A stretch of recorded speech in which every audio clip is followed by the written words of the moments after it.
right, this is the Boys I'm Mad podcast. We are back, another episode with a very special guest in person. Our guy, Josiah Allick. Welcome to the pod. Wow. Clap it up. Make me feel special. Yeah, absolutely. We were just talking about how he's trying to figure out the golf game. Trying. It's coming along. Slowly but surely. You'll get there. Yeah, I'm getting some swings in. Just got a few more years left. Hey, you'll get there, man. I'm excited to see it. Want to start by saying I know you went to North Star. Mm-hmm. You're in a room full of Spartans. Oh, brother. So I don't know how you feel about that. Any words? It's uncomfortable. That's very fair. Very fair. But thank you for coming. We appreciate it. Wanted to start by kind of going through your story a little bit. Mm-hmm. So when you were growing up, did you grow up in Lincoln? No. So yes and no. So I was born in San Antonio, Texas. Okay. And then when my mom and dad split, we moved to Iowa. And so we were in Essex, Iowa, like a real small town, like 700 people. And then moved back to Texas after like a year or two, then back to Iowa.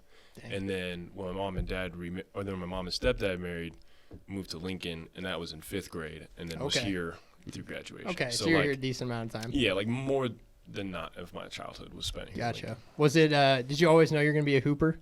Was that kind of the dream from the beginning? No, not even close. I used to actually stress about not being able to decide between football and basketball. Like I was one of those kids, I don't lie. Like I'm a very honest person. It's just it bothers me. And so, in middle school, they'll have you do those personal sheets or whatever. Just what's your name, where you from, what's your favorite sport? But you can only pick one. And I just I could not write one. I had to put basketball and football or football and basketball. Because I didn't want to decide right then and there what my favorite sport was, because I just loved them both equally. And then it wasn't until I got to high school when guys started really maturing, and then things started to not be as fun anymore because I came into high school. So I came into high school at 5'10" my freshman year, and I wasn't a raw athlete by any means. Everybody that you ask who was around my age, or kind of in high school when I was, they'll tell you I kind of just blew up out of nowhere, and it was one of those things where I just kind of grew a couple inches every year, 2 or 3. I was never big. I had the frame, I had wide shoulders, but I mean my collarbone stuck out further than my shoulders did. I was by no means, one of my friends, I remember he used to just say my legs look like pencils because they were just the same size the whole way down. And and so I love football, but once you start playing against seniors, kind of grown men, and for my size, I was either a tight end or receiver. Well, I was too slow to be a receiver because I had no breakaway speed. And I was too small to be a tight end because I couldn't block anybody. And so I was just in this middle ground of either getting clamped by DBs or getting crushed by DNs. And I just had nowhere to thrive. Now, I was good on JV. Yeah. It's I was the backup freshman year, didn't really play that much. And then I started on JV my sophomore year. And I was a dog on JV. Don't get me wrong, I was killing it. I was a JV All-American. I was tough. I had good hands. But yeah, like I said, I just had no breakaway speed. And so I suited up for varsity, but I never got in. Yeah. And then that was kind of when I was man, I can't really I'm not really progressing with anything here. Right. I had no problem putting in time. But basically, until my body matured, I was I can't do anything out here. Right.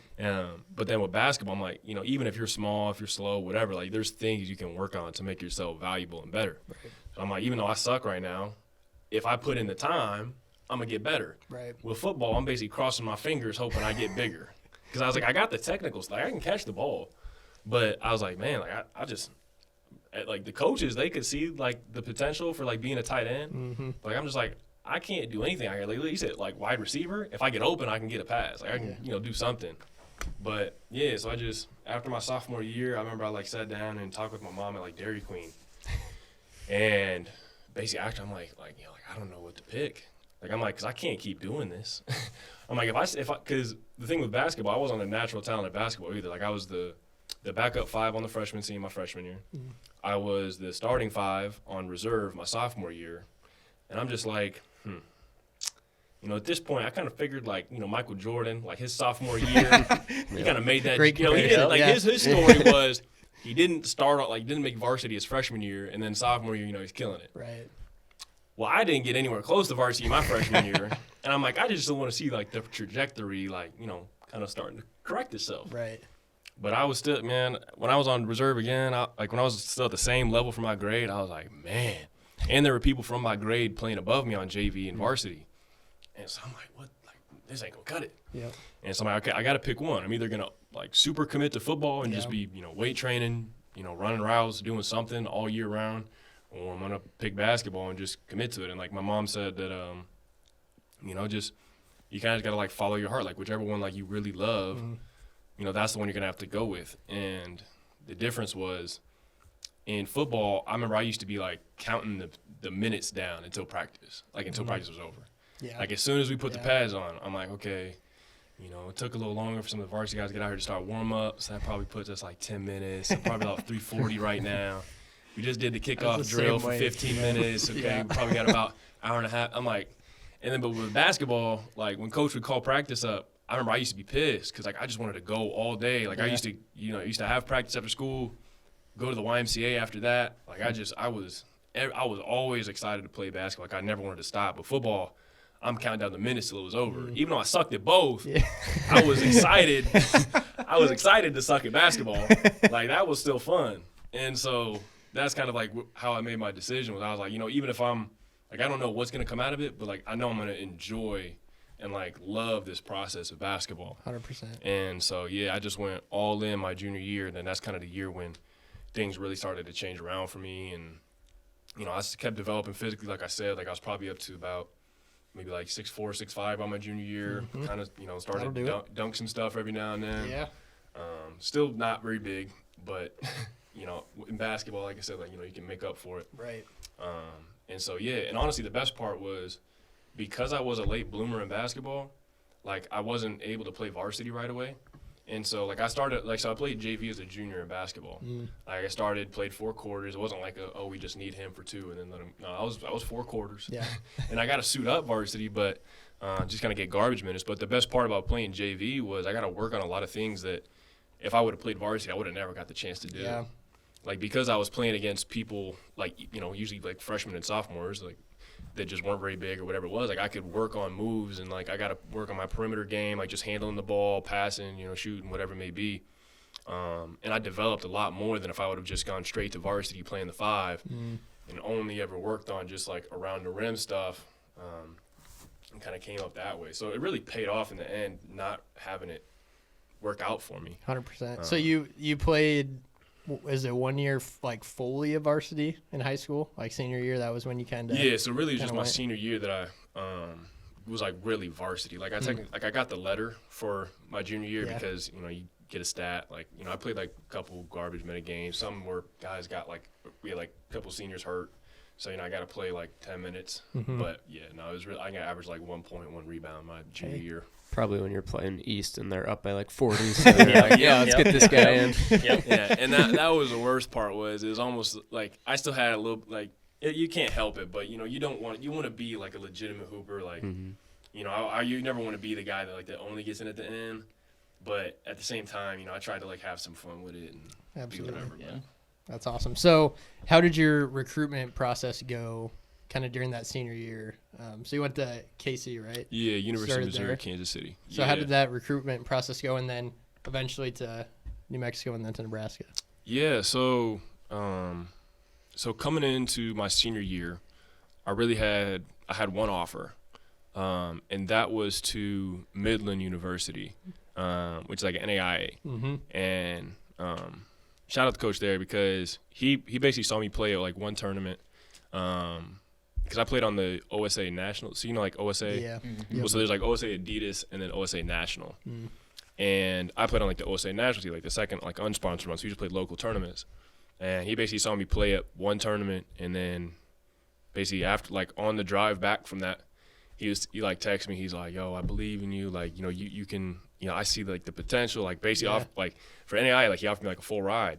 Dang. And I was just like, whoa, like, okay. I'm like, oh, somebody believes in me. Yeah. Like, this is great.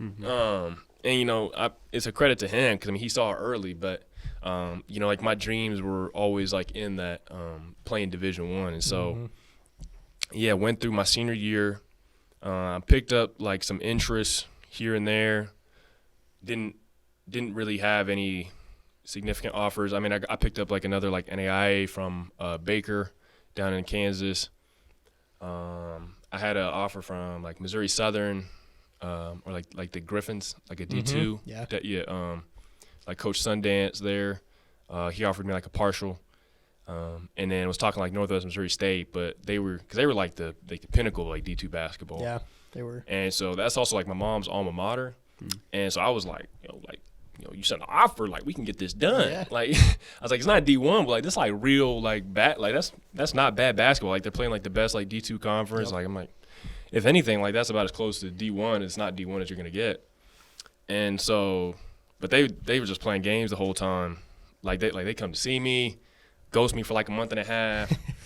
I was waiting on them to offer, and then nothing happened. But Idaho. The University of Idaho. So that was like officially my first like Division I offer. Yeah. Because I know like the head coach there knew Coach Quattrochi, like our head coach at North Star, and so he was kind of like the plug on that. But the thing is that he ended up basically leaving that job, like kind of got fired, like whatever it was, like a couple months later, and so kind of offer, kind of not, because But then what ended up happening was. Basically Coach Donlin at UMKC, he got the job in March or so after they fired their previous coach. And so I already played like my whole senior year. And basically he came up, watched me work out, and was like, yo, like, if you come to campus, we'll offer. He's like, I don't do offers without visiting. And so I'm like, okay. Bet. Well, because he came to he came up to Lincoln. We went to go meet with my mom at work. She worked at Dawes, like where I went to middle school. She was there with like my younger siblings. And so we're talking to my mom, like it's us three in the library at Dawes. And he's there just talking, like here's what I think. He's asking me questions about me, yada yada. And for whatever reason, my mom, she starts almost like counter recruiting me, and she's like, hey, so is his size gonna be a problem? Because a lot of the guys on my side of the family, they don't really start putting on any weight until they're late, like they're mid-20s, like 24, 25. So he might not be physically ready. And I'm just like, Mom, what are we doing? Like you're supposed to say he's gonna bounce up next year. Like what's going on? And so I'm sitting there stressing, and then basically at the end of the talk, he must already had it made up. Just wanted to listen to me ramble for 20 minutes. But then he's like, if you come visit, we'll offer. And so I'm just like, okay. On the inside, I'm fireworks, man. I'm going nuts. When I'm like, oh, right on, yeah, sounds good. Play it cool. Cool, yeah. That's how I put all the cards out there. But so then like when I was going on that visit, then that's when Northwest Missouri, actually another school, Wright State, they had reached out, and they like, because I didn't have Twitter at the time, so I wasn't like posting none of my offers, like none of that stuff. But my head coach did. He put on senior forward Josiah Allick going to visit UMKC today, and basically like an hour after that tweet, or like while I'm on the way down to KC, I get like a text from the Wright State coach, and he's like, hey, Josiah, yada yada, looking to build a relationship. I see like a lot of potential with you, blah blah blah. And I'm just like, okay, out of nowhere, cool. And then also like the Northwest Missouri State people, they like out of no, like after not messaging me at all, like no, like hey, we'll think about it, yada yada. Well, cause like I went on an unofficial like a month before this, like basically hoping that something can get rolling. And then when I meet with the coach, like I played with some of their guys, talked to their coach. And he's like, we don't have like an exact number, because they do partials at D2. Right. And he's like, we don't have an exact number, but when we'll kind of get back to you soon here, or like a little bit about what we can kind of work out with our roster. Don't hear a word from him. Like it's just like a month later, like 5 weeks or so. Then I'm on a visit. First night, like I'm in the hotel. He's like, they're like a bunch of people from the staff like sending me texts. blowing me up, talking about, hey, don't get caught up in all the D1 stuff. Like, don't worry about all this pictures and yada yada, all the facilities, whatever it may be. Like boo boo boo. And then they're like finally like throwing numbers at me, like, we can do like 60%, and then it's like 70, and then 80, and yada yada. And I'm just like what the hell happened? Like, y'all was gonna try to get me for like a discount, but now that somebody else wants me, you're like, they just sent me like this graphic of like comparing the universities and like their success, and I'm just, the funniest part was that their facilities were actually better than UMKC's. Like UMKC, like they're like where they're at, like they can't really grow because like they're in the city, right? Yeah, that's true. And they also don't have like a ton of funding to improve what they do have. Right. So Northwestern State actually had better facilities than they did, but it was just, obviously they're just saying anything. Right. But yeah, so ended up committing like on the visit, actually on the way back from the visit, and then I played there for 3 years, and then after my head coach left, went to entered the portal, went to New Mexico, and then I was there for a year, and then entered the portal again, and then that's kind of when I came to Nebraska. And that was, I really made sure that I took my time kind of picking Nebraska, because I feel like I don't know. Just with the NIL landscape, it's real easy to just kind of find one variable and focus quite heavily on it, especially. Sure. I feel what you're saying. Yeah, and for sure. It's easy to lose sight about a lot of the stuff that really is important to not only just your own personal success on the floor, but just making sure that everything is right, mentally, with just where you're going to be at, how it's going to be ran, whatever it may be. And so I entered the portal, and then a week later or something, I had my surgery for my ankle, and so I was able to spend basically 6-7 weeks basically going through the whole process of figuring out where I wanted to visit. And it's kind of funny, I tell people, when Nebraska had hit me up, I kind of just thought it was cool. I'm like, oh, nice, they're finally recruiting me, because the last time around they didn't, not a message, nothing. Right. So I was like, all right, cool, at least they want me this time. But I really wasn't super considering them, because I just kind of had a preconceived notion that they just wasn't that great, not just with the basketball, because I had watched them the year before, because I knew Sam Griesel.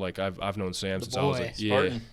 Love it. He's a Spartan, baby. Yeah, because I've known Sam since I was in a sophomore in high school. We worked out with the same guy, and then he kind of put us in connection, and so we were just familiar faces, and then we ended up playing against each other when I was at UMKC, because he was in North Dakota State. So got to see him twice a year, and then holidays, we're back in the same gym, and just that relationship kind of grows, even though it's only a day or two every few months. And so I followed to see how he was doing, and it just looked like a total change from the year before. Just a complete different whole new staff came in and whole new roster, but it was just obviously they just moved a few pieces around, and it was just, I was like, dang, this is actually good basketball. And so even though I was just kind of I had Nebraska, but kind of passed them off, and then basically over that 6 weeks, I made sure that I didn't turn anybody away. It's I didn't talk NIL with anybody. I didn't want to know anyone's numbers. I didn't want to know what kind of potential there was to make money. I'm purely gonna make sure that I find the best, because the way I broke it down into 3 ways. So basically, if I go down a level, if I stay at the same level, and then if I go up a level. So if I was gonna go down a level, a mid-major, that had ended up being Southern Illinois. If I had stayed at the same level, it would have been a San Diego State. If I would have gone up a level, if I was gonna go Power 5, it was gonna be Nebraska. And so I had basically spent that 6 weeks trying to find who was the best for each of those things, that would kind of satisfy what I was looking for. And so I didn't turn anybody away for any reason. And just over that 6 weeks, I just talked a lot to Coach Hoiberg and Coach Nate Lenzer, and really just built a good relationship, and really trusted what they had to say. And they tried to keep pushing the well, they said they didn't, but the whole coming home thing. Because for me, at the time, it didn't really matter that much. like, you know, like I was from here and like, you know, like my family is like here and my sister. Mm-hmm. But I was just kind of like, you know, I had moved around a lot as a kid. And so, and, you know, even after moving to Lincoln, like we changed houses 3 times. Yeah. Like once after so we lived in the same house from like 5th grade to 8th grade, and then my stepdad passed. And then, so we got to stay in Lincoln, but we had to move houses because of issues with the title, like legal stuff. Yeah. And then even that house, after I graduated high school, my mom moved her and my 3 younger siblings out to Waverly. Mm. And so I never really had like a home or like my room, you know? Right. So everywhere was just kind of like, oh, I'm just here. Yeah. And so it like, even though Lincoln like was like my home, I never really considered it like home. It's just, I've been here the most. And so like, it was cool, like, you know, again, to be back with my family, but coming out of high school, I actually wanted to get as far away as possible. Like my dream, like, cause I had stayed in like the middle, like, you know, Iowa, Nebraska, Texas, that's all just center column of the U.S. Mm-hmm. So I was like, when I'm coming out of high school, if I can get some offers to Florida or Cali or even if they like JUCOs, I'm like, cool. Yeah. Like I want to see the country. 100%. And you know, we also just never went on vacations because we just didn't have that kind of, you know, extra money. And so I'm like, I want to see stuff. I want to see new people. 100%. And so I'm like, man, you know, coming home, I'm actually like, well, right back. I'm trying to see places. Because, you know, my first school, even UMKC, that's just 3 hours south of Lincoln. Yeah, true. Yeah. And in New Mexico, that was fun because, you know, out in Albuquerque, Yeah. you know, actually like a bunch of different people, a lot of really great people out there. But, yeah, so, you know, coming home, I'm like, yeah, like, it's cool, but, like, I'm like, it's not as big of a bargaining chip as you think it is. Right. And then, yeah, then after, like, once I kind of, like, had my list dwindled down, you know, went on my visits and just really loved it. Like, I did them second. So I visited like San Diego State first, and then Nebraska, and then Southern Illinois. And I just, you know, even after I got done with my last visit at Southern Illinois, took like a few days, and then just kind of like sat with it and just kind of like thought about where I might go. Yeah. And tried to just really break it down. And I loved kind of who they were returning, like the core pieces. I loved like the type of guys they had coming in. Like I'd watch film on the guys coming in. I liked the way that they guarded. I liked just their system, like the Coach Hoiberg offense. Like it's a really beautiful offense, and you know, I just felt like it would give me like a really good chance to thrive. And yeah, it was crazy because like looking back on it, like what ended up making it the most kind of meaningful and like impactful for me was the getting to be home part, because and obviously, you know, the coaches know that they've been doing it 20 years. They kind of had a better idea 100%. Than I did, and I just couldn't see that. But yeah, you know, getting to be back home was huge, and like really it was like getting to just be around my sister on a regular basis, being back by family. Just because like my 2 older siblings had moved out of the house. Even my brother, so my sisters, so I have 6 siblings. Mm-hmm. So I have an older sister, older brother, 2 younger sisters, and a younger brother. And we're all within 8 years.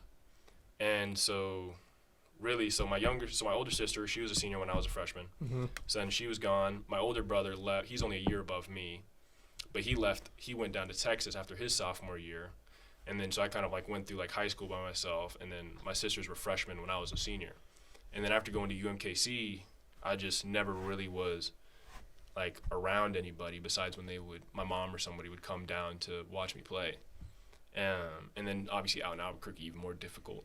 Right. And so getting to like just like consistently like be by family back at home, getting to watch like my sister play and do the amazing things they did this year, like that was just like really huge and just like healing for me. Yeah. Just as an older brother, just because we were very troubled children. It was not much of a sitcom in our house. But, you know, that's part of what, you know, makes life amazing is, you know, you get to, you know, things happen and, you know, you move on, you learn, and, you know, love the next day. Absolutely. But, yeah, you know, it's been really a blessing getting to come back and just play with the guys. And, you know, I wish that, you know, obviously things would have, like, ended differently, but it's a great year. Yeah, you know, and like the hard part for me, just, you know, and for, you know, if y'all have ever had like any like major injuries, like, cause I'm about to have like my 3rd ankle surgery, and so like I had one after my junior year on my left ankle, which was like pretty successful, And then after my senior year, at New Mexico, I had my right one done, and that was before this year. Mm. And that one didn't go nearly as well as my left. And then it actually, because I got that done in April 3rd, and it was only supposed to be like a 3 to 4 month recovery, but I didn't end up getting back to like playing 5-on-5 with the team until like a month before the season started. Oh wow. Yeah, and so because it just never was really catching, and it kind of just got to the point where it's like, this is as good as it's gonna get. Yeah. And so it's like we got to start getting ready for the year now. Gotta get like going. we can't just For sure. like it's not gonna improve that much better, and so we just kind of just bit the bullet and played the season with it the way it was, and it just got worse, which is why I'm gonna have surgery again in a month. Brutal. But, Brutal. it's just it's just it messes with you because I mean especially making the jump. This is my first year playing at the Power 5 level. Yep. And just and like joining a very intricate offense that's quite I would say like mentally demanding. Yeah. Just as a player. Yep. Like with Coach Schwarberg, and then also very intricate defense that they've put together. It's just a lot of pieces that you're learning on the fly while also not feeling at capacity with the same like physical confidence. And it just takes a lot out of you, and you just hit like really you kind of just hit low lows during the year when things because I just did not play very well once kind of like the games started like really coming, like the real like the big games, like the non-conference just wasn't that bad, but I just were you allowed to curse? Oh yeah. Go for so it. I shit the bed against Absolutely. You can say whatever you want. Yeah, that was a shit show.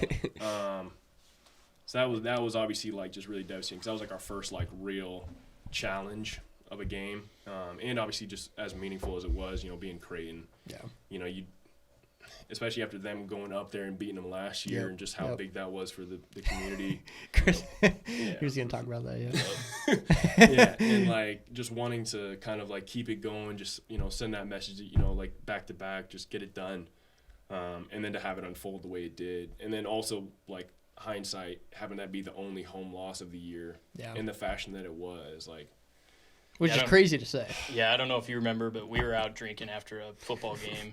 It was, I don't know, 11, midnight or whatever, and you were on your bike riding down, and we were stopped on a corner, and I was like, that's Josiah Allick.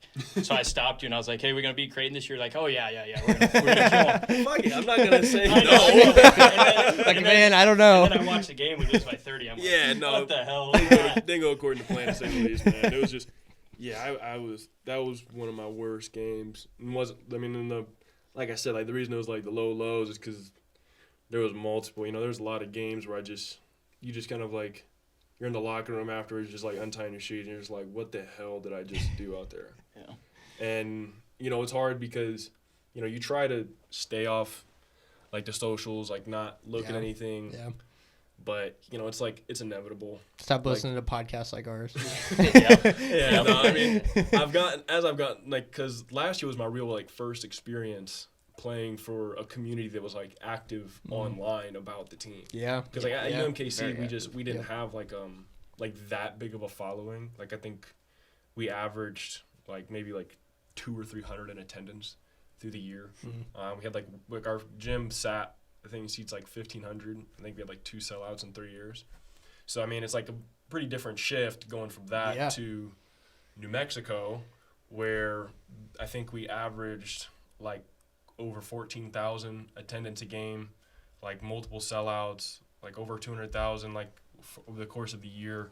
And obviously like a fan base is just everything is about like New Mexico basketball, because even here, like like obviously like people really care about football. Like there, like they just don't have like that kind of like football tradition, but they like it's kind of like it flipped. So like here, the obviously like football used to be like really really good. So there's a lot of like old diehards that are like just waiting for it to get back to where it was. That's kind of like how basketball is there. They used to be like super dominant. They had like a couple periods like that. So people were like, when is this gonna be back? And then, so we had like a really good start. We started out 14-0, got ranked. People were like, oh, we're back. And so I had like the full support. And then basically we're like, like a month to go into season. It's basically just, basically like a lock for the tourney almost. Like everyone almost had us basically as a lock with like 8 games to go or something. Managed to basically play our way out of it. Like we were supposed to be like a 6, 7, 8 seed. Ended up in the NIT because we just fumbled the bag at the end of the year.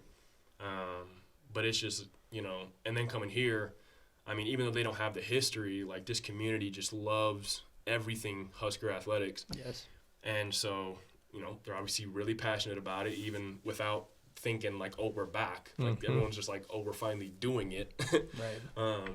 But yeah, and like you try to, even if you're not looking for it, like all I follow is just like college basketball pages on my Twitter. I just love basketball. So like everything that's any bit, related to it, all kinds of mid-majors, anything. And so just, stuff will come up, and then obviously the stuff that is the most polarizing is the stuff that gets the most engagement with comments or likes or retweets or whatever it may be. And so that's the one that ends up on your feed, and it, then it's hard to not. The hardest part is like seeing someone say something like about the game, seeing like 30 comments and being like, I don't want to look at it, but yeah, I'm like, I really want to. Like, I wonder if people recognize like what happened out there, or if like they're kind of like actually like if they actually read the game correctly, or if they're just remembering like one part of it, or just maybe just misinterpreting the whole thing or the game plan or whatever it may be. Yeah. Because as much as you because that's the hardest part. It's like I can acknowledge when I play terrible. Mm-hmm. Like it's not like, hey, I tried my best. Yeah. Like I'm an athlete, like I'm getting my school paid for. Like I understand that there's like an expectation. Like people want us to win. That's why they support us the way they do.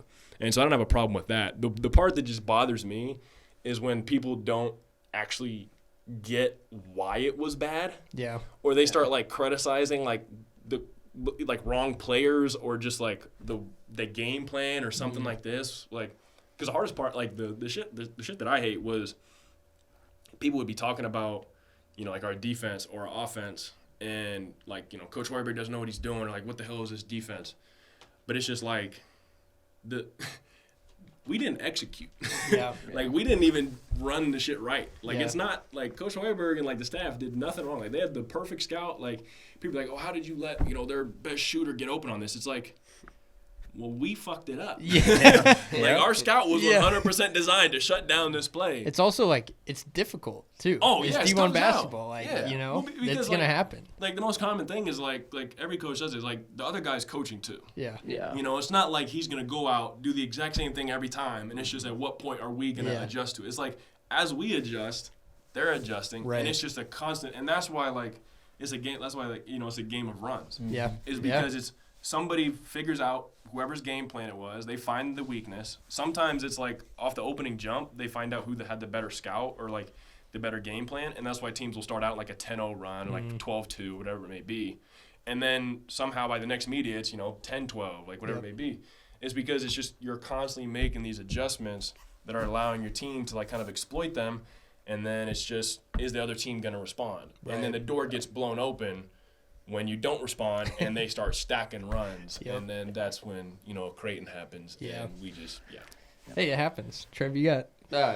I mean, just going back to the Creighton game, I would like to say, as much as I hate Creighton, I forgive you for that game.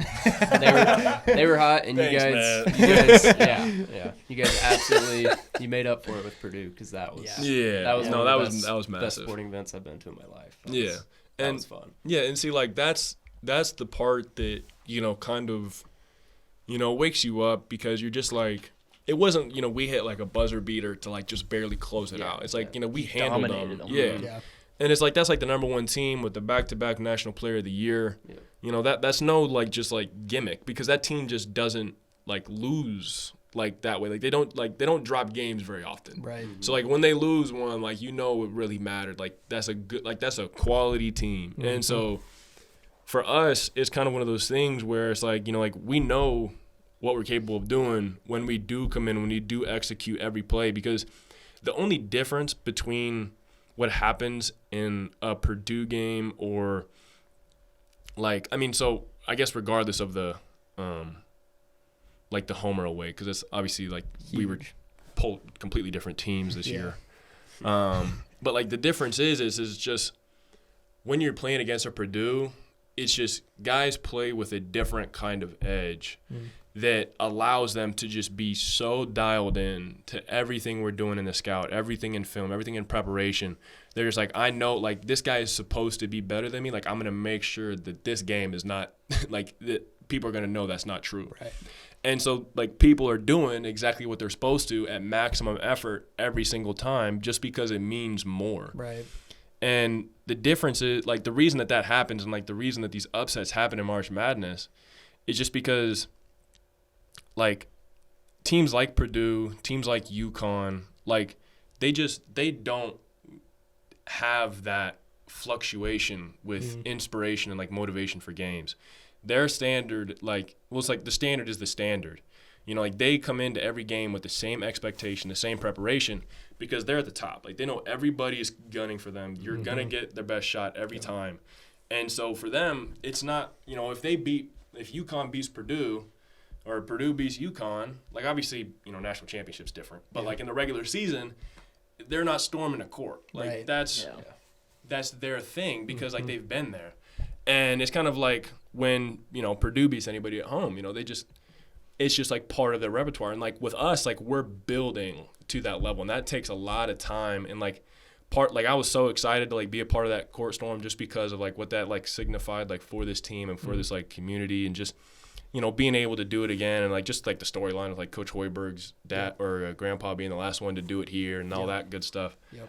I did have a quick question about court storming. Okay. I'm a court storming guy. I know great. the NCAA is, you know, doing their thing with it. Brutal. Because you obviously experienced a couple of them and you were like the guy, like you're jumping around, like everyone's coming around. I was having a great time. You're having a great time. Are you ever worried about, like, oh man, if I step wrong, like on someone's foot, like I'm gonna hurt my ankle, or like, are you worried about getting injured ever? No, and out of everybody, I should be because of how bad my ankles are. I should be the first one out of there. But I was moshing, man. So after the Purdue one, so obviously, you know, like, clock's running down. They're professional. They're dribbling the ball even though they're down like 14. And so you just see everybody just, like, circling and just, like, cramming down when there's no room, just, like, trying to, like, stay off the floor. And so, like, you know, once that buzzer went, you know, and everybody just floods the floor, it's just so much just, like, I don't even know, man. It just feels like an explosion. It's just, like, the ultimate sense of just, like, relief and excitement and just build up of, I mean, just personally, like, just, like, me, like, just where I came from and just how much I was, like, overlooked to, like, be, like, a starter and get to finish a game against a team like that. And just knowing, like, kind of, like, what it means and just how much everybody, like, cares and and just for Coach Hoiberg too, just to, you know, just because that just kind of signified that things really were going in the right way. Like, you know, we had like some good, like, obviously besides the Creighton one, like, you know, we hadn't dropped any at home, but we really hadn't had any other, like, major wins. 'Cause I think before that our best one was, like, Michigan State at home, well, and Kansas State on the road, who ended up, you know, fizzling out a little bit, but at the time they were really good. But it was just kind of like I was also just, like, extremely happy for him. Because I just know how, like, he is, like, a genuine, like, a really good coach. Like, it's not the case everywhere. Like, there are, like, some that have really worked their tails off to get where they're at. And, like, I just know Coach Hoiberg, like, he had a little bit of a trial by fire in that first few years trying to figure out how to get it right. Yep. And, you know, he finally kind of had stuff clicking. And I was just really grateful that just for him and the staff because of just what that means to them. But, yeah, you know, like, when everybody came in, you know, I was in there for probably about a good, like, 10 or 15 seconds, just, like, shoving, pushing, jumping, everything. And then I was like, oh, shit, I forgot about the handshake line. So then I kind of, like, tried to, like, dig my way out and then went and, sportsmanship, good. Yeah, got it. You know, went and shook, like, Coach Painter's hand, like, all, you know, Edie and all of them. And then got right back in it. Yeah. And then just started, like, pushing my way in and just jumping. And, yeah, it was nuts. But, no, I don't. The whole thing of, like, Filipowski and like Caitlin Clark, like, they kind of sold it. Oh yeah, 100%, 100%.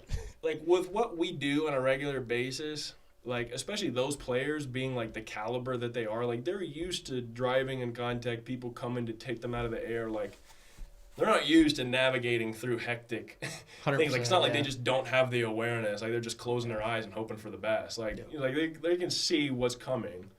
And it's, like, not bracing. Like, whether or not the students are at fault is one thing, but it's like, are you going to risk injury on the sense of, well, I'm doing what I'm supposed to? It's like, no, if I'm an athlete, even though someone's doing something wrong, like, I'm going to protect myself. Yes. 100%. And so it's like, if I'm trying to get off the floor, for one, if I see somebody charging, I'm like, Dad, I'm not letting them hit me. Yeah, like, I'm mushing them in the face. Like, get away from me, dude. Yep.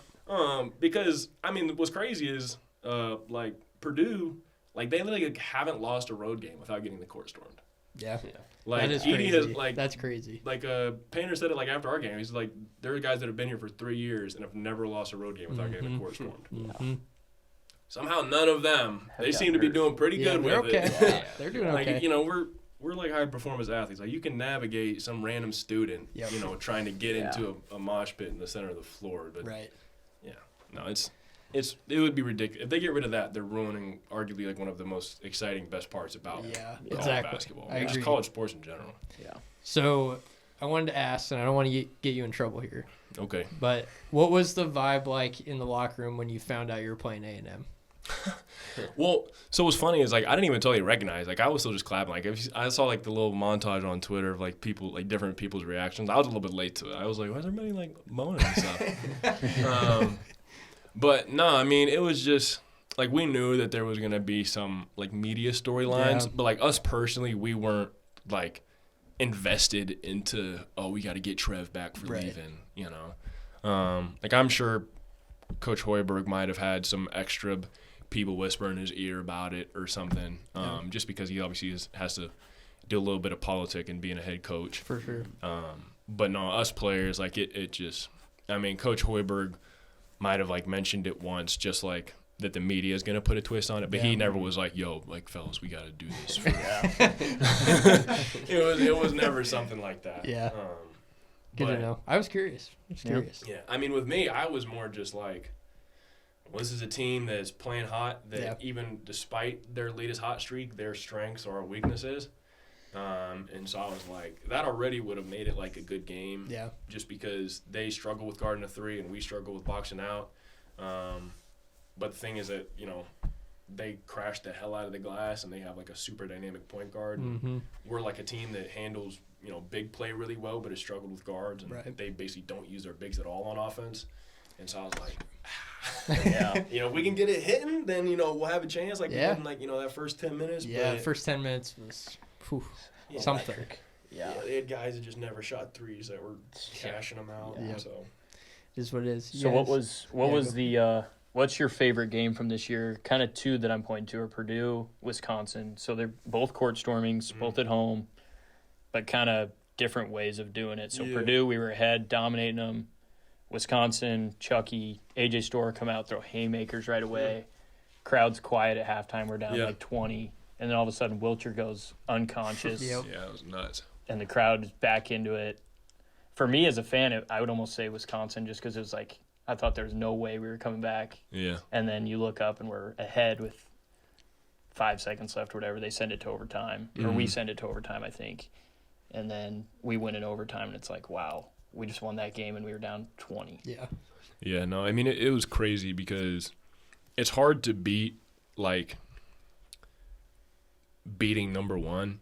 Yeah. Just because, like, it is number one. But at the same time, it's one of those things where the AP poll is based off of just media members voting. Like, that isn't a true number one. It's just these people that kind of watch basketball are going to say that they are. Like, it's good for, like, you know, fan engagement, like, building hype. But, yeah, I mean, the big thing with Wisconsin is just they – I mean, besides being, like, number 6 at the time, which is also, like, massive, they're just, like, Coach Gard is just known for playing just slow, concise, like, defense, just break you down. Like, you're not going to push it. There's just – like, you have to make every possession count against them because there's just not very many in the game usually. And so, like, that's why with them, I guess I saw one of the graphics. It was like they're 150-0 or something when they're up by 15 or more going into halftime. And then obviously we came back from like 20. And so that was just massive, just knowing kind of the personnel and just the history and like likelihood of us doing it. But, you know, it's hard to beat, you know, number 1 Purdue, and you have like the back-to-back National Player of the Year. And I mean, and obviously just with the way, I mean, in hindsight, obviously knowing Purdue made it to the national championship, and Wisconsin definitely started out. Yeah, they've fizzled out fast, like after that, and then just also like to finish out the season, which was crazy. We broke them. We broke them. We did. We killed their confidence, and then you know, I mean, I don't know. Like for me, I would probably have to say Purdue. Like it might be a little different if we would have beat Wisconsin first and then Purdue, because the Purdue, like the Wisconsin one also just didn't feel like it was obviously really exciting. Like there's no doubt, but it wasn't as good because we had already beat somebody better than them. Yeah. You know, like a week or two. That's a good That makes point. sense. And so like we would have beat Wisconsin first, and then it's like, and then we build on that and then beat Purdue. Yeah. But it's kind of like, you know, we already beat Purdue. It's like here's like what we did, and then it's like, yeah, Wisconsin's also like really good, but it's not more or even like the same as that. And so That's fair. but it was funny because that was like one of like the only, like, because Coach Hoiberg, he's a very just, you know, if you watch his interviews, like that's how he is like as a coach. Like he's just very like even keel, steady, doesn't really get shaken up much. Like when he raises his voice about anything, like you know it's pretty severe because it just like does not happen. Yeah. And so that was like one of maybe a couple throughout the whole year where he actually like got in there at halftime and kind of like blew up on us. Just like, you're like, what the fuck are you doing out there? And it's just, and you know, like, because even with Coach, like he just, like, I mean, you know, like some coaches just have like the, you know, it's like a megaphone for a voice. Like it's just, you know, you're just like, oh, you know, Coach Hoiberg, like when he yells, it's not like deafening. It's just kind of a lot, like you can tell that he's yelling, but it's not like, oh shit. But it was more or less like, you know, because like that is his yell. You're like, oh shit, like We gotta figure it out. We gotta go. yeah, we gotta lock in. And I mean, yeah, it's not to say, you know, we was like fucking around in the first half, but it's just, you know, I mean, that's what coaches are for. You know, they're there to just, you know, call it out and just kind of like, you know, change the tone and just make those adjustments at halftime. And, you know, we did a really good job responding, and it just felt good. And I mean, even the vibe like in the locker room was different after the Wisconsin win. You know, even in the fashion that it was, just like, you know, like we know we can do this. Yeah. Like, you know, it's not like we surprised anybody after the like Purdue win. And so I was like, you know, we kind of have to raise our own expectations for ourselves, like with every game we go into. And then, because obviously, like the other thing that was really dampening it was we just could not find a road win. You know, I mean, it's a conference road win. Obviously, we got the K-State, but yeah, we just couldn't. Every single game we found some way to just piss it away at halftime or 10 minutes to go. Yeah, but for sure. I have one more question, and it's about the hair. So, Lovely. what's the hair care routine like? Does it take a lot to keep that thing looking good? So here's the thing, like, so right now I wouldn't say it's in like its like peak shape, because it's just it frizzed up a lot. I kind of messed up my last conditioning routine, because we had like the night at the lead thing, like the celebration banquet thing, and so I tried to condition my hair in like around like noon or so. Usually I do it at night, and just let it sit. All right. So here's my routine. This is what I was looking for. This is what I was looking for. So the first thing is, you know, every night, you know, you sleep in a bonnet. You know, you have to protect it. Can't let it get dried out from your sheets or your pillows. Now, granted, I have like silk pillowcases. They're not as comfy as my regular one, and so I just sleep with a bonnet on my regular pillowcase instead because it like stays colder longer. Okay. But also, you know, you got to wear like a shower cap every time if you're not conditioning it, because any kind of like all the extra, even if you're not getting your hair wet, like the extra steam from the hot water will cause your hair to just frizz up, get buggy, and get all messed up. And so, yeah, every time I get it wet, it means like I'm gonna condition it, or if like I have to go to like a pool, Like anytime you go swimming, you have to shampoo and condition. Okay. But otherwise, like if I don't obviously get in the pool or do anything different, get dirty from whatever it might be, like outside or, I don't know. Then usually I would do every like 5, it depends on how the hair is feeling, but like about every 5 to 6 days, I'll do I'll condition it. And that means going through like detangling it, basically just, cause it takes a while to like work all the way through it, because if I was really on top of it, if I really wanted to be bussing, it would probably be, I should probably do it like every couple days, but I don't want to spend the money on that much product. Yeah. Because it takes a lot. Like the amount of conditioner, like I use like this coconut oil conditioner, and basically, I'm just sitting there just like, just draining like the whole thing. And I have like a big old pile like in my hand, run it through one time, gone. And then so like back at it, big old glob, start working it through, still can't get my fingers through it. Back on it, just trying to just get anything that I can do to start detangling it. And then, so once I have it like soaked and then got it like all kind of coconut oiled up, then I'll start going through detangling it with my pick in the shower. Getting it with a real nice consistency where basically it'll get to the point where I can take my pick and then, well, first off, I'm usually like this. Because if I try like this, then I'm like, yeah. So I'm usually like basically breaking my neck in the shower, just hanging at like a 90-degree angle. So it's sometimes like if I take a while, like my neck will be sore. Oh, I'm sure. Well, because it's also just a lot of like my hair is like it's heavy when it's wet. But anyways, yeah. So I'm like just going through it, and then it'll get to the point where I can put like a pick in right here and just like pull it out through the back. It's got to be long. Yeah, it's got pretty good length, like especially when it gets wet, like it'll get down to probably like here, I think. I used to keep track of it a lot more clear when it was shorter, but well, we love it. It looks great. And so I'll condition it and then detangle it, but then every probably like once a month, like kind of every like 5 weeks or so, that's when I'll go back through and like shampoo it if I haven't done anything that would require a shampooing before that.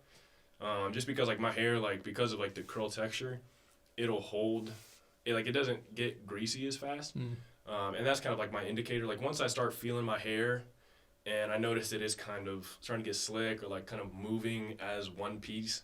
Like when I put it up in a ponytail, when I start pulling my ponytail out and my hair doesn't just plop down, I'm like, okay, we're probably getting pretty close.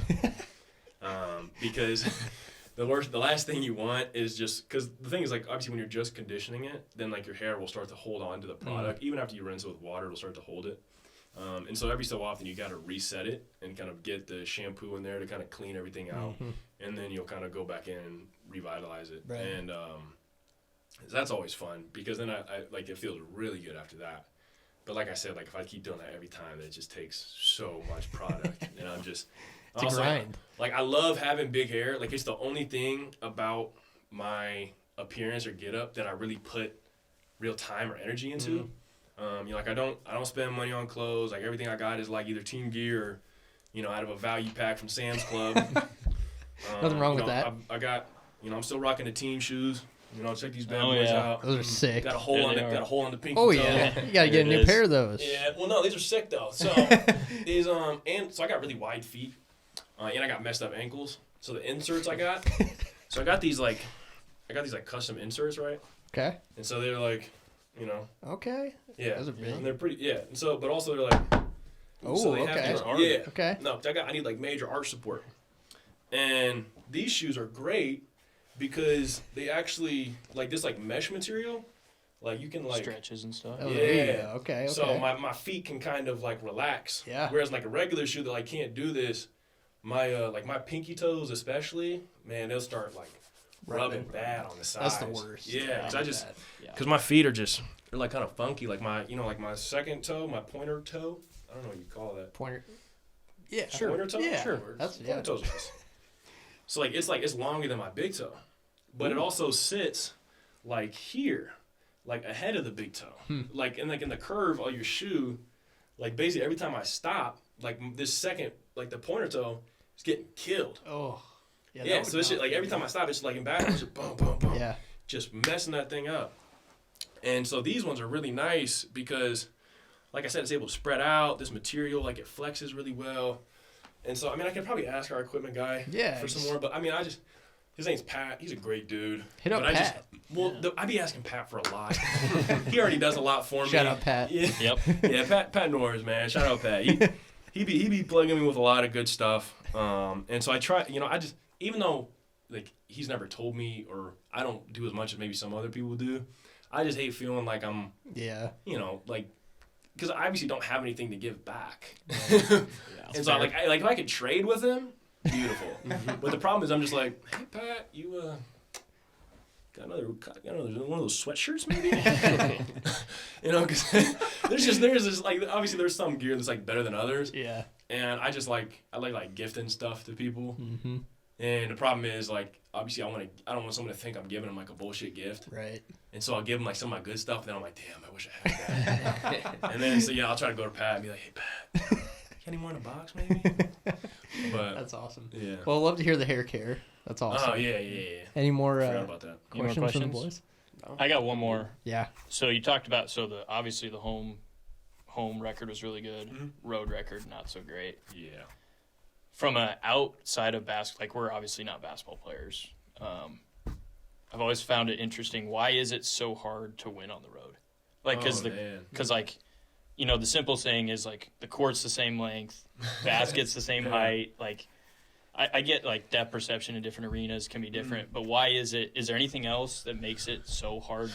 Because, like, you saw it around college basketball, not just Nebraska. Yeah. Like, especially in the Big Ten. Why is it, home teams get more calls at home?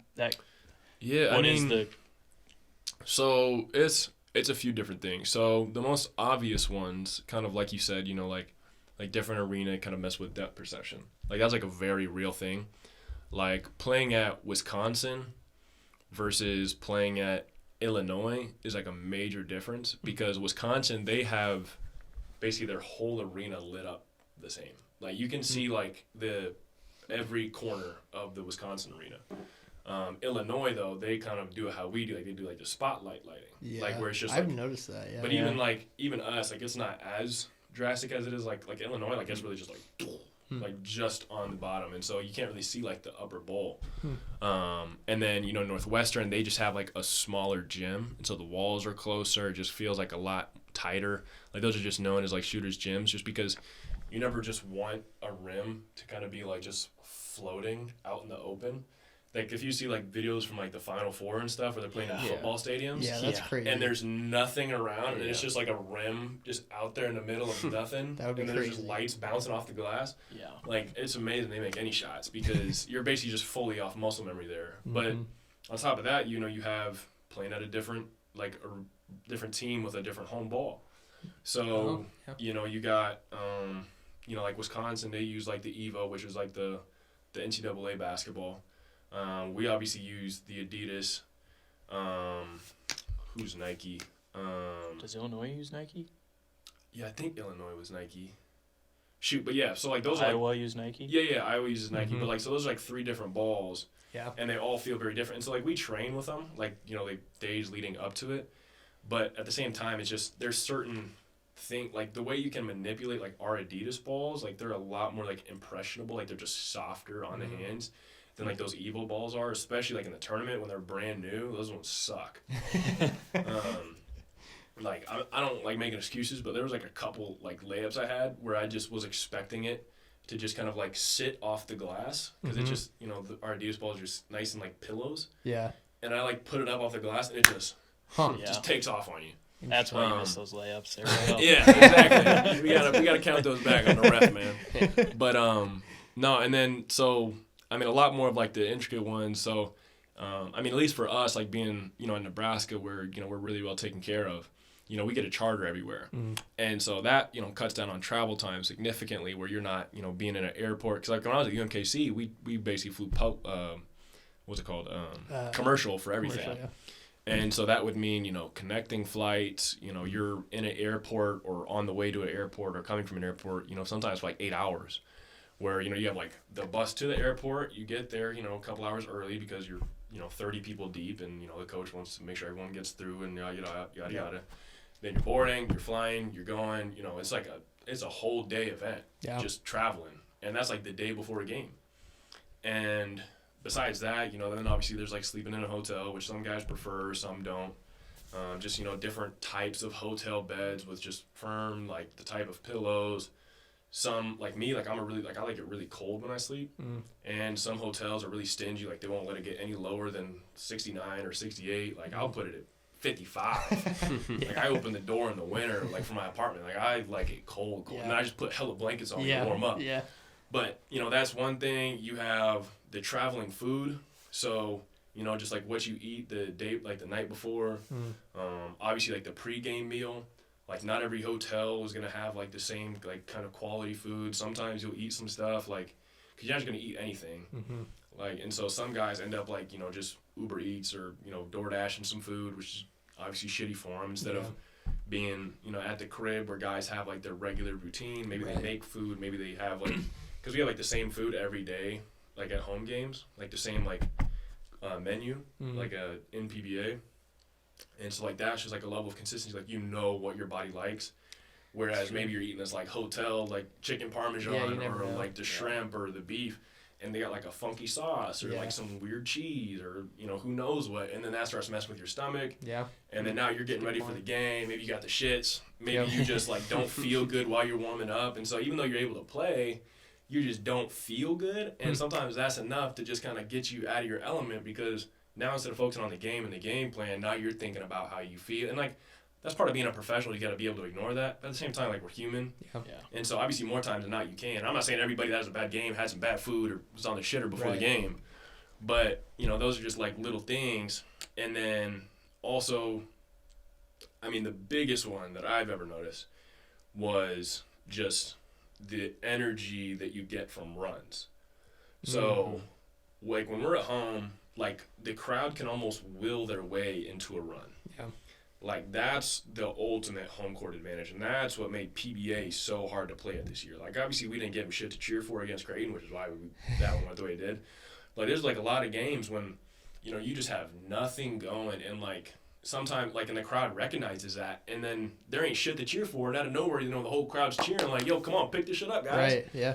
And, all it takes is, even though we didn't change anything like schematically, just because the crowd started like clapping again, maybe when that next layup or shot goes in, the crowd, gets more excited, and guys are like, okay, like let's go, like let's get it going, and then you go get a stop, maybe get one more layup, and then it's like and then out of nowhere, you only scored 2 buckets, like there's maybe 4 or 5 points on the board, but it feels like there's so much more happening, and now the other team, they're feeling like you can feel that energy on a run. And so when that happens, like now they're in their mind thinking, oh shit, like we got to be careful. Like don't let them get a turnover, do a fast break dunk or something, because we don't want them to like really blow it up. Or we don't want to give them a free one, really get their confidence going. And so even though, once again, they aren't changing anything, just psychologically they're thinking and approaching the game differently. Yeah. And just they're playing more hesitant. They're, starting to like get more when there's a dead ball, they're like, going at their teammates a little more. It's like, yo, what are you doing? Like, don't let them get that. We talked about no back doors or whatever it may be. And then like the same way it is like that is at home, like with like just fighting that extra energy, it's a dog fight on the road, because you could be destroying a team and it's just crickets. Maybe you can hear the bench. Like the best you can hope for in an away game is that it's just silent.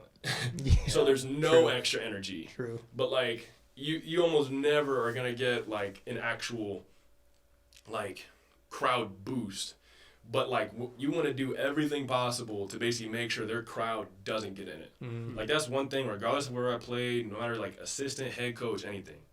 Coaches will come in the locker room, come into like the timeout, and they'll be like, do not let this crowd get into it.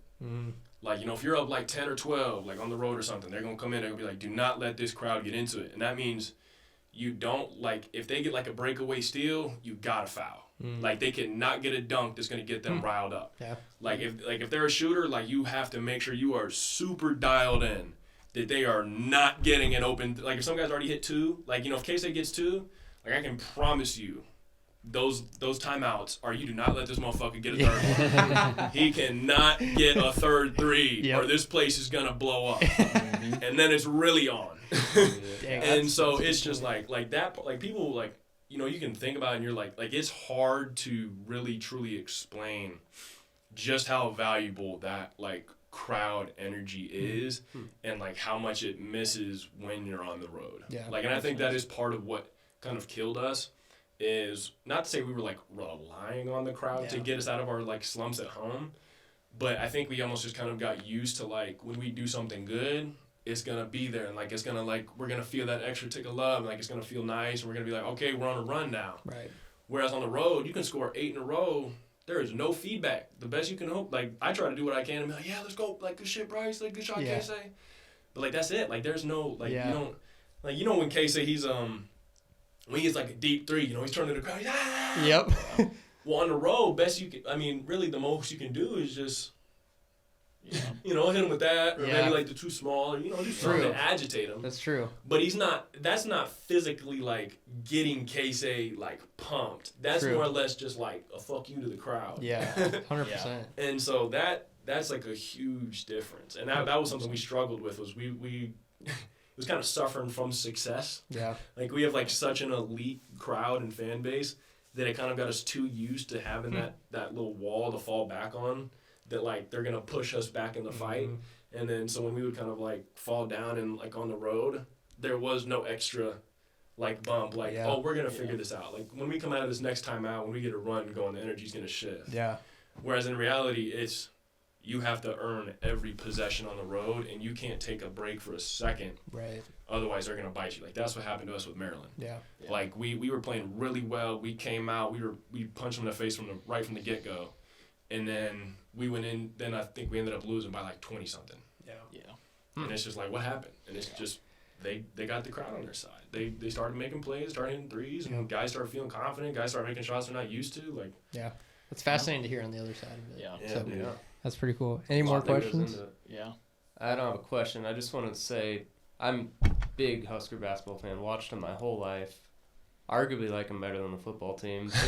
I just want to say this was the most fun year I've ever had watching, and I just want to say thank you. And that was I know it didn't end like we wanted, but there's so many good moments from it that I just appreciate it, and thank you for being a Husker. Thanks, man. I appreciate it. Yeah, no, it was really great. I mean, I'm just it's maybe in like another few months, I'll be able to just focus on the once kind of next season gets going, I'll be able to just remember the good stuff. Yeah. Because, I mean, that was the best part we really had like a team full of guys that were just easy to cheer for. Like, we didn't have any just assholes because, I mean, I can tell you this much. Like, there's a lot of them in college basketball because, like, it's a little bit harder to find them in, like, it's a little bit more common or whatever you want to say, like, in football just because, guys kind of just have like a bit more ego about their position. Yeah.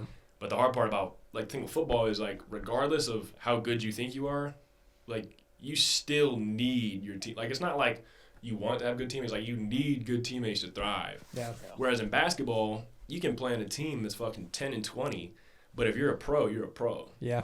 And so guys like you kind of get away with like being a dickhead in basketball a lot more than other sports because you're kind of even though it is a team sport, in order to make it to the next level, you don't need to have the same kind of like winning reputation or the same kind of like selflessness or just like drive every time, which is why like if guys can produce on offense, coach will get them like they'll be okay with not guarding. And the nice part about our team is like regardless of how talented guys were, like they still gave everything they had defensively, and you just didn't have one of those problems of just like what is he doing out there? Like obviously. There was some of those because we're not perfect, but it's not like you're not thinking like, oh God, like this guy again, or like you're not worried like or about someone being a selfish asshole or something. 100%. So it was nice. It was a really fun year, especially I'm happy I got to finish it out here more than anything. Yeah, we're happy too, man. It was awesome to see. And thanks for coming on the podcast, man. We appreciate it. Of course, man. Yeah, it's a great time. A lot of fun. Great time. Wish you the best. Whatever you're doing next. Yeah, man, just surgery. Have the surgery, get healthy, and then get ready to play overseas. Heck yeah. There you go. We'll be cheering for you. Yeah. Thanks, man. I appreciate it, man. Appreciate you.